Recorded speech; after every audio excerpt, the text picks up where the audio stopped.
What is going on, everybody? Welcome into another episode of the Jets Afterburners podcast. I am your host, Liam, and I am being joined by a very special guest, ladies and gentlemen, from Jets BadLands, Joe Caporoso. Joe, how you doing, man? I'm doing well. Thank you for having me on. Excited to talk Jets tonight. Yeah, man, so really excited about this. Just say what's up to the chat real quick. We got Todd saying, howdy, what's going on, Todd? How are you? So, Joe, just to really dive into this, I start a lot of these off by saying the same thing. I feel like if you would have had told me 5 years ago, if we had somehow known what Garrett Wilson was back then, if you would have had Aaron Rodgers, Devontae Adams, Garrett Wilson, Breece Hall, I would have said there's no way that this team is not winning a championship. And then even if you had just told me Aaron Rodgers was going to be our quarterback, I would have said the same thing. And what we have gotten out of those 2 years, probably the most exciting 2 years that we have had in a very long time, without any substance behind it. We have gotten 4 plays in, and then we got a 5-12 season. A lot of people have gotten fired. Just wanted to get your thoughts, from where we were back then to where we are now. What are your thoughts on the team overall? It's been a challenging couple of years. I think it hurts a little more when the expectations are there and you don't live up to them. I think the years prior to that with Zach Wilson, there was, some tempered expectations about what this team could be. But when you have Aaron Rodgers, you're all in, and they pushed the chips all in, and it didn't work. I think we all were on board with the trade. It made sense to try to be that aggressive at that phase of Joe Douglas and Robert Saleh's tenure with the Jets. But, it was a painful couple of years. And now I think you're at a different phase where in many ways you're starting over, new coach, new GM, new offensive coordinator, new quarterback, a totally new era where I think everyone will have a little more patience, but not too much patience because the wait has been so long. And I think it's important this team, doesn't come out and look like a doormat like they did at times last year in the Cardinals game and the Bills game. Can they come out and be scrappy and competitive and overachieve a little bit? Whereas the last couple of years, they were this big national spotlight team that just perpetually disappointed us. So it's bizarre in many ways that this drought is dragged on as long as it has. You would think it'd be a mathematical anomaly. At some point, something would break right and they'd break through into the playoffs. And maybe that's coming soon when we least expect it. The Jets have had surprise good years in playoff seasons. It's been a while. But I think of 2006, I think of 2009, even to an extent, where there wasn't a ton of expectations around the team, and they ended up being pretty good at making the playoffs. And I don't know if that's going to be this year's team. Let's see how the draft plays out. I do think they're going to be a little better than the national expectations have them. I think most national expectations think this is one of the 2 or 3 worst teams in the NFL. And I think they're a bit better than that, but let's see. And it really does seem like they've come back down to reality. All the big names are out of here, and we have a first-time head coach that we're all trying to believe in. So the way that they're talking, especially Aaron Glenn, the goal is to win now. The goal is to win.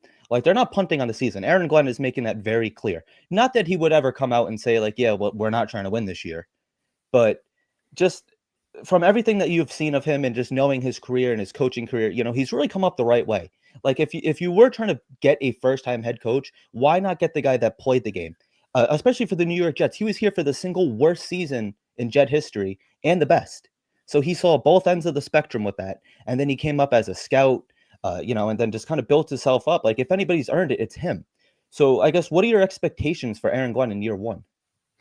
I think he's going to bring a new identity and a new culture to the team. I do think he comes with a degree of credibility playing here, being successful here, working his way up in the league as a scout, investing time into both sides of the football, even though he played defense and everyone kind of just assumes he's just another defensive guy. I think he'll know how to handle this media ecosystem. I think he'll be able to command a locker room. And I don't know how authentic the last Jets regime was. It was a lot of catchphrases and a lot of running the stairs before games. And I don't know how much of that really broke through and was real, more versus kind of putting on a performance. And Aaron Glenn might not work here. It hasn't worked for a lot of people, but I think he will be the driving identity of this franchise. It is a head coach first organization now, whereas it had been a GM first organization, really more with Joe Douglas and Mike McCagnon, obviously with ownership meddling. I think here they're going to really give Glenn the keys, and he will be the face of the organization and the top person in the in the organization that structures what kind of team that they end up being. So I think it was a kind of predictable hire, not in a bad way. I'm glad they got it done. He wanted to be here, which I do think matters when you're trying to rebuild a struggling organization and struggling franchise. And I think the team will gravitate to his identity. It's not all going to happen at once. The Jets got a lot of stuff to shake off from recent years, but I think it will definitely feel like a new team, and they'll play with a new style on each side of the football. And especially like with a first-time head coach and then a quarterback that's still young, trying to resurrect his career and everything. I feel like in years past, like, we would have said, like, we don't mind those competitive losses where they're in it to the 4th quarter and, like, they just, like, blow it, but I feel like we have seen that so much, especially last year. It was so heartbreaking, just the amount of times that the Jets were up, 2 minutes to go in the 4th quarter, and the other team just marches down the field and, puts it in or, throws the touchdown or a field goal, whatever the case is, and they lose. I don't think I could take that anymore, man. It's like, we gotta find a way to finish out games, So, especially, like, with the defense, just sticking on the defense for a little bit here. Uh, there was a lot of times where it's like Salah's defense was not Salah's defense last year, and a lot of that is due in part to Joe Douglas, who really ripped apart that defensive line. Sauce Gardner had, quote unquote, a down year, just not to the productivity that he had the first couple of years. I feel like Sauce is going to get over that, but if anybody can elevate Sauce to that next level, I really think it's Aaron Glenn, a former New York Jet corner himself, probably the second greatest corner that we've ever had outside of Darrelle Revis. Do you think that's true, or like, what are you thinking about that? I mean, I'm sure Aaron Glenn is chomping at the bit to coach Sauce Gardner. I mean, as a former cornerback who had to overcome being small for his size, I mean, Sauce has every measurable you would want for a cornerback and physically has the ability to easily be the best, not easily, but to be the best corner in the NFL. And I think he took a step back last year, was still really good, not as bad as I think many people made him out to be. I am sure that the Jets are angling to invest in him, invest in Garrett Wilson. And I think for Sauce in particular, Aaron Glenn is going to be excited about the chance to coach him, mold him, and push him back to being a first team All Pro, which he has every God given ability to be. And hopefully get his hands on the football a little more, get involved in more turnovers. I expect the Jets to pay both Sauce and Garrett and make them clear foundational pieces for this thing going forward. And I think Sauce, I think they'll use him a little bit in some different ways. I think he'll travel periodically. And I think it's going to be good for him to have a new voice in his ear. I think by the end with Saleh, they were maybe more friends than the coach player relationship. And I think Sauce probably could use a little tough love, especially when it comes to his tackling, as any young player would, as they kind of move into, year 3, year 4, year 5. So I think the timing is right. And I think Sauce is going to stay among the best cornerbacks in football.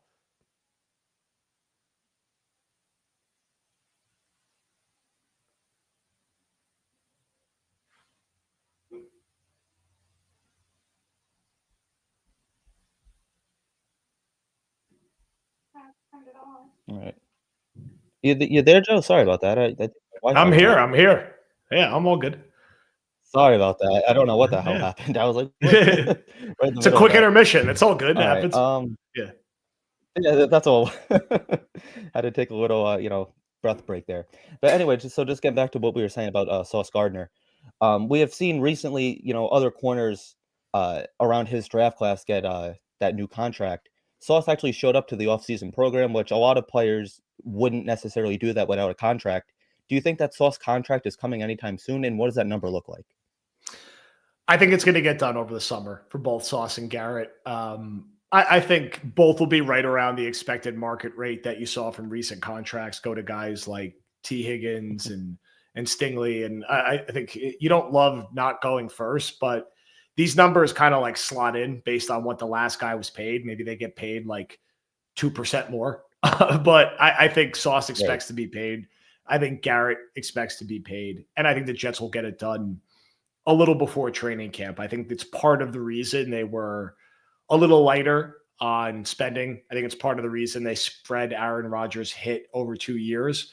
I think their big offseason moves this year are going to be taking care of these two young guys. I mean, they made Fields obviously is there. Fields, Cisco, Stevens are your like higher level signings, but even that's more like mid-level free agent work. Their big moves are going to be paying Garrett, paying Sauce, coming out and saying, these are the guys we want to build around on each side of the football. And then from there, you can make harder decisions. What do you want to do with AVT? What do you want to do with Brees? What do you want to do with Jermaine? How do you spread that money out Right. among some of the other younger players? They already pay Sherwood as a young guy they want to invest in. So I think it's good to see Sauce in the building without question. I think both sides want to get something done. I don't, we've gotten every impression that both Sauce and Garrett want to be here for the long term. I never really bought into the Garrett Wilson trade rumors, and especially post Rodgers and Devontae. I think both these dudes are going to be here.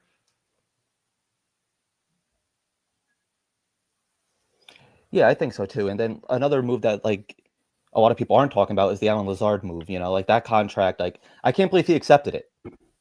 They told him to look around for a trade if he could find a trade partner. Obviously, that wasn't happening.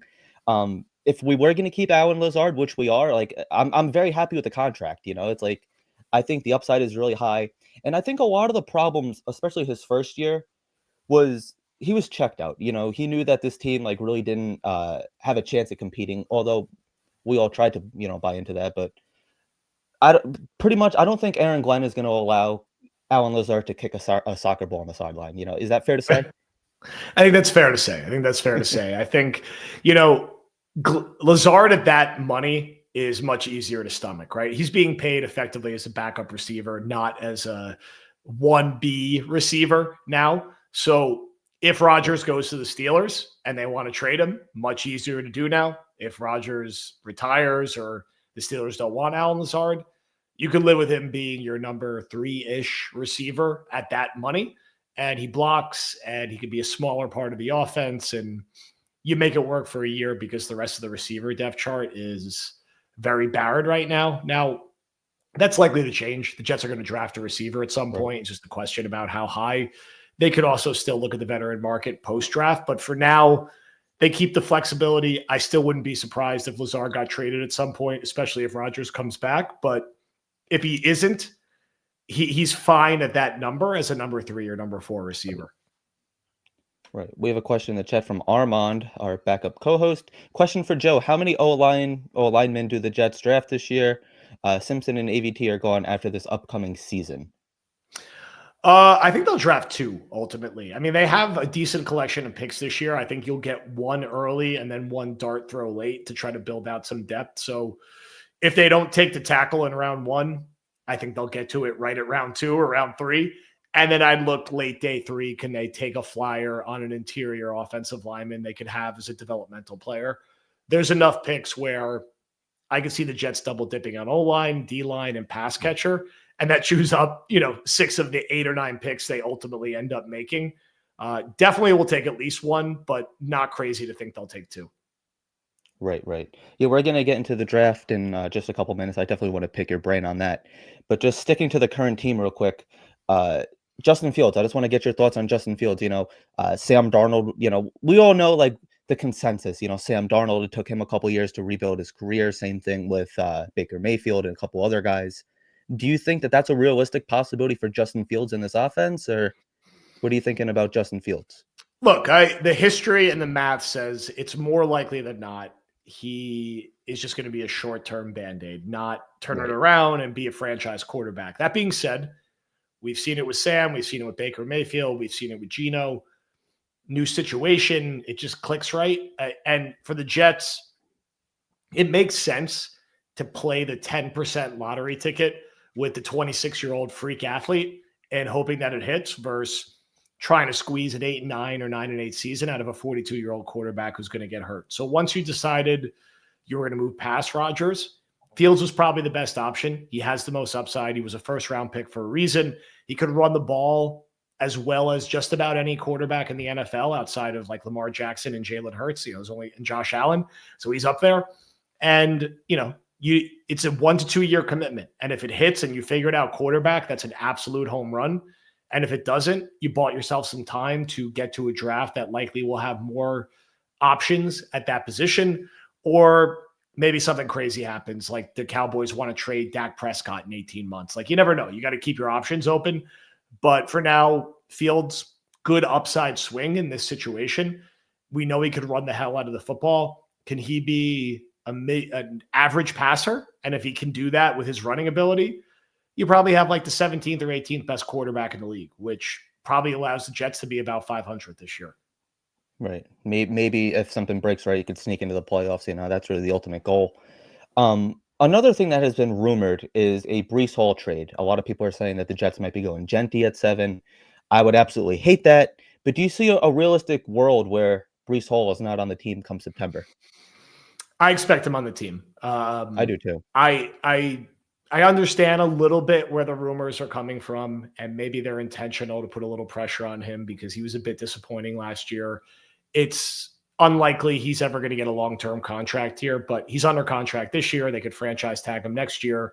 And then you probably go your separate ways and first paying a lot of money to a running back at that phase. But for right now, they need him. He's the second best receiver on the roster and the best runner on the roster. He should be a focal point of the offense with Garrett Wilson. If someone's going to give you a second-round pick, which I don't think they would, then you look at it with where you are and say, okay, maybe that's better than we expected. Realistically, the best you're getting is a 4th or 5th round pick. I just don't think that is the move right now. And I think if you're a Jet fan, you want Breece to be really good this year. And then you want to franchise him and you want him to be really good again. And it's going to make life easier for Justin Fields. It's going to make life easier for Aaron Glenn and Tanner Engstrom.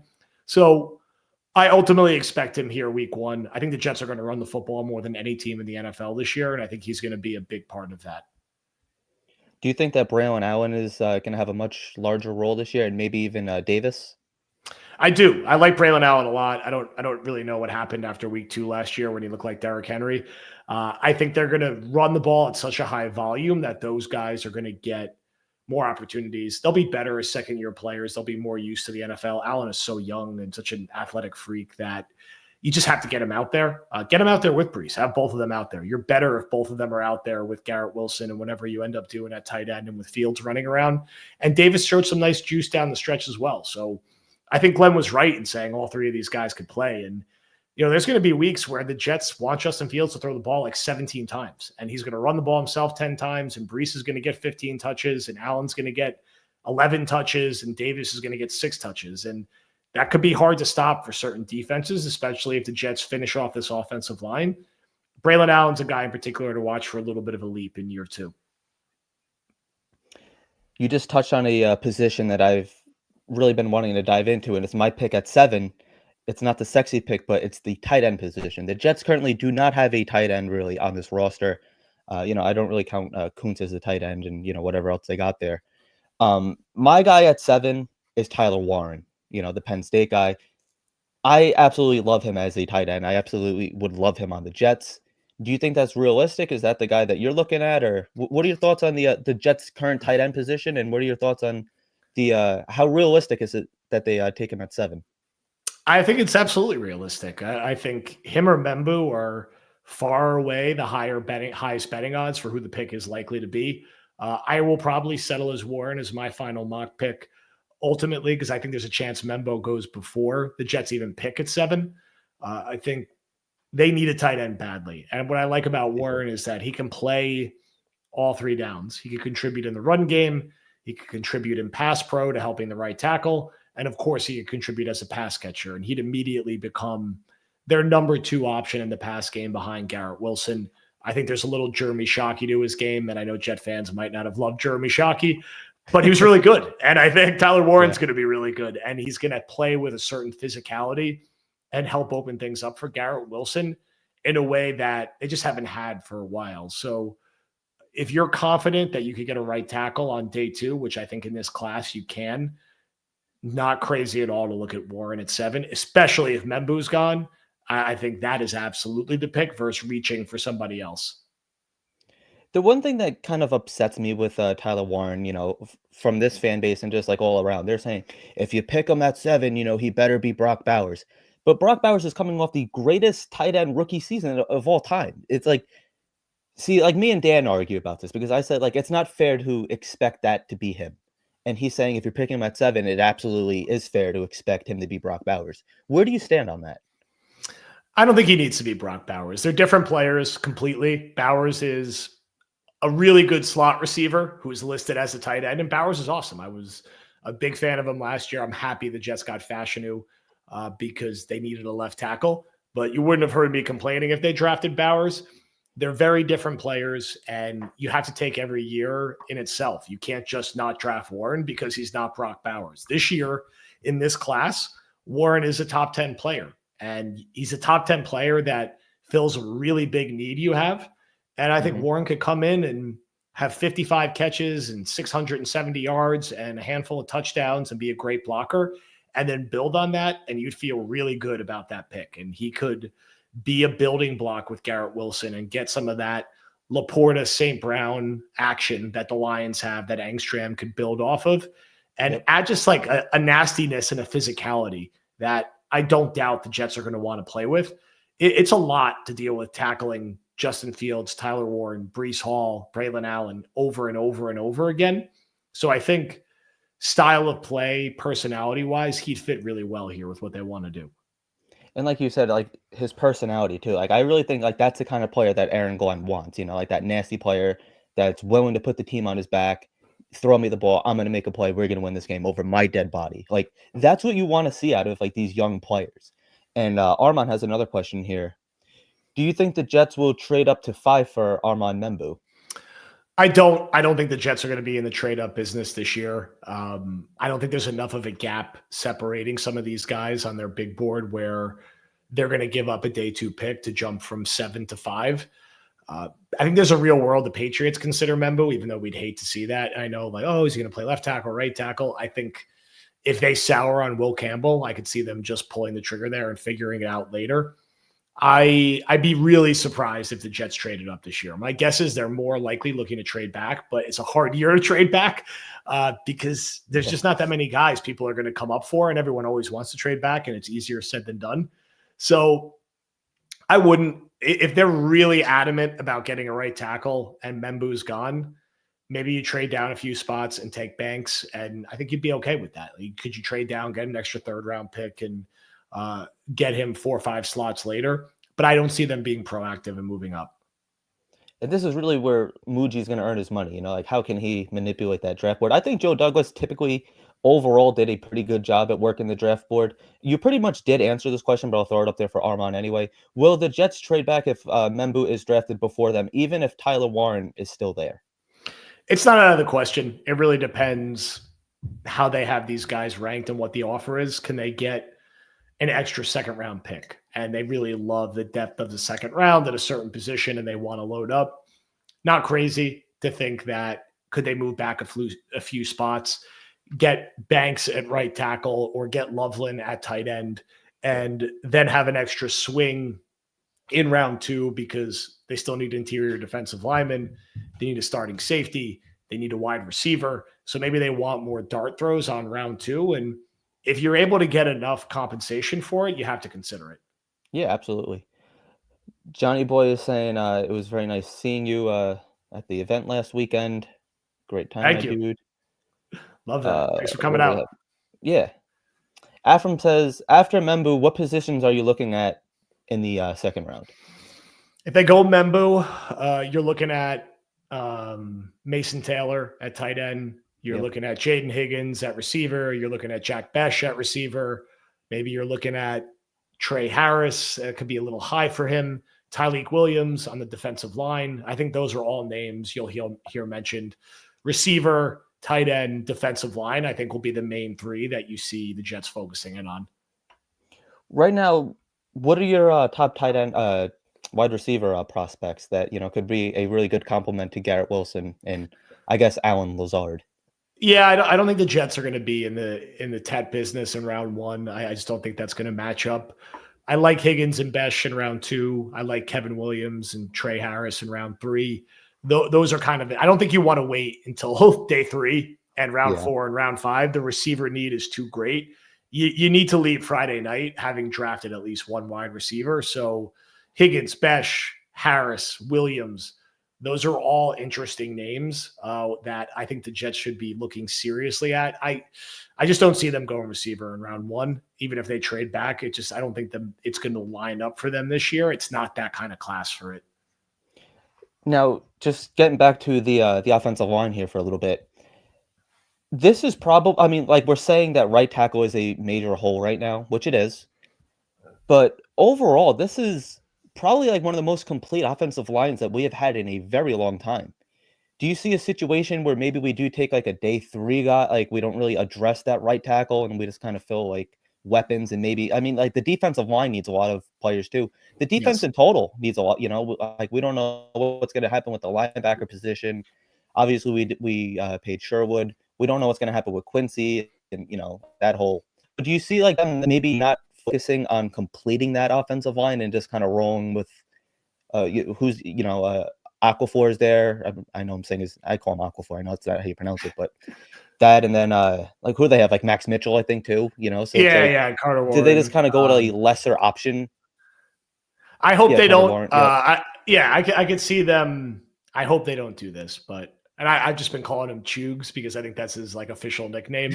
And We all I have could like our see own that. like nickname for him. I could see them pulling he started 50 plus games for the Steelers. He just had one bad year for the Pats. He's not a starter. You don't want to be counting on him. He's fine as a backup in a spot backup, but it gives me some real Wayne Hunter energy if you're going to try to start him at right tackle. If you're not going to get Membu in round one, could you get Trapillo in round two? Can you get Ursary in round two? There's probably guys there who can plug and play and start over him. And if not, Jedrick Wills is still out there. Like, you got to get some more competition in. You don't want to be starting Max Mitchell, Carter Warren, or Chugs. You want to get a guy before, round four. If it's not going to be in round one, the Jets have some real needs they have to address early. You kind of have to leave those first three rounds with an offensive lineman, a receiver, and a tight end, or maybe an interior defensive lineman if you have a different kind of plan for one of those positions. But they need a starter still at right tackle. They don't have the starter on their roster right now. Yeah, definitely. And Johnny Boy has a question for Joe. How far of a trade back is too far back?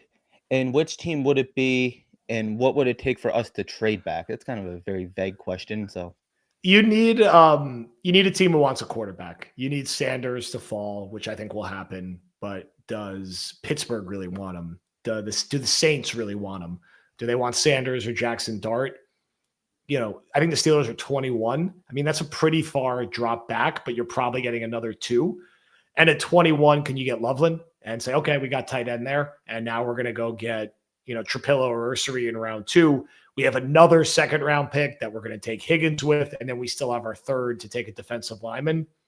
It's not crazy. It's going to depend how the board breaks. The Saints, that's a smaller step back. That's more of like, oh, we're going to take Banks or Will Campbell's falling so far that we're just going to grab him then. It would have to be a team coming up for a quarterback, though. And this is a tough year for that. I don't know if someone's going to feel that strongly about Sanders or Dart to make that kind of move. yeah, the Steelers are very interesting, especially with the whole Aaron Rodgers thing. Like we know firsthand. But I feel like no matter what, like they're probably gonna have to come out of the first round with a quarterback. Do you see Aaron Rodgers signing before the draft? No. I think he'll wait until after the draft. It's why it's going to be interesting to see what they do. There's rumors they love Jalen Milroe. Would they take him in the second round? Do they be more proactive and get someone in round one? And if Rodgers sees that, does he decide not to play? Feels very up in the air. Feels very much like what Jet fans dealt with. I'm sure the Steelers are getting mildly fed up with it by now, but they have to get themselves some insurance. So I think they'll draft a quarterback in the first two rounds. Do you see the Jets drafting a quarterback in this draft? And if so, what round and who's your guy? Probably not. I feel like they won't. I think they'll say, all right, we have our backup in Tyrod. He's as good as a backup as you're going to get in the NFL. I'm not sure they're sold on Jordan Travis or anybody is, but it's a hard year for them to say, we're going to throw that low percentage dart in round 3 or round 4 and pass on a receiver or a tight end or a D tackle. If they really like a guy like Milroe and he falls further than expected, do you grab him at the top of round 3? Maybe that might be unrealistic. I know Jet fans love Kyle McCord. Maybe that's a guy that they try on day 3. It's not impossible, but I think if you're a Jet fan expecting the team to draft a quarterback in the first 3 or 4 rounds, you'll probably be disappointed. All right, so just getting ready to wrap it up here in a couple minutes. Real quick, have you heard anything else on Jordan Travis? I know they've been asking Aaron Glenn in the media, and he's just not answering the question. Do you see him becoming anything? Is he going to be on the team? Is he healthy? Does he still have 2 legs? Do you have any insight on Jordan Travis? I have very tempered expectations for him due to the severity of the injury, the setbacks and the recovery process, his age, his size. I think it's more likely he doesn't make the team this year than ever plays a meaningful role on the team. I'm rooting for him. I hope I'm wrong. I hope he turns into this great story and could play, but I don't think the Jets internally are counting on him for anything this season. Yeah, no, I agree with that 100%. So I guess, just kind of a couple speed questions. Who is your guy at 7? I will go with Warren as my final mock pick. Okay. Jordan Travis. BS is stupid. Yeah. All right. So I guess just it's hard to tell without the draft being here yet, but what are your expectations overall for the Jets in 2025? Do you see us maybe sneaking into the playoffs? Do you think it's just a year to kind of, not lose, but if they were going to lose, and suck for a year, I do wish it was this year, Aaron Glenn's first year. The quarterback market's supposed to be a lot better in 2026. So just in your opinion, what are the Jets in 2025? I will say they're an 8-9 team who closes the year stronger than they started, who punches a little bit above their weight, struggles offensively at times, but we leave the season being yeah, this team's headed in the right direction, and we have playoff expectations for 2026. Man, I really hope so. But all right, so I'm going to get ready to wrap things up here. Joe, thank you very much, man. Everybody knows who you are and where they can find you, but if for whatever reason they can't, why don't you give yourself a couple plugs here? Sure. We're at patreon.com/BadLandsTOJ. That's where all of our video and audio content is housed. We're also on YouTube at BadLandsTOJ if you want to follow us there. And be a busy couple weeks, no doubt, with the draft about to hit. Yeah, definitely. Joe, thank you once again for coming on, man. It was a pleasure doing this. We'll have to do this again, man. Absolutely. Thanks for having me. All right. All right. Thank you guys for watching this episode of the Jets Afterburners podcast. Sorry, for a little bit of a quicker episode. Just a little bit of my housekeeping. I'm in the middle of moving. Dan's going on vacation, so these last couple of weeks have just been a little crazy. But we're going to be back. We'll be taking callers in the next couple of weeks, so stay tuned for that. We have some draft content coming up. I think we might actually be doing our first live draft show this year, so that's going to be interesting. But thank you guys for watching. Talk Jets soon.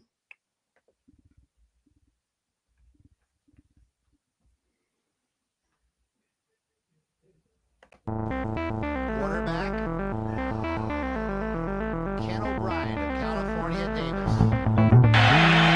Just 14 that first time, now going long. They got a wide open man, and he makes the catch. It's Braylon Edwards taking off. Braylon Edwards will take it home for the touchdown. 80. First down in San Diego territory at the 47-yard line. Big draw. And Pennington going for 6. Deep down the field, and it's caught by Santana.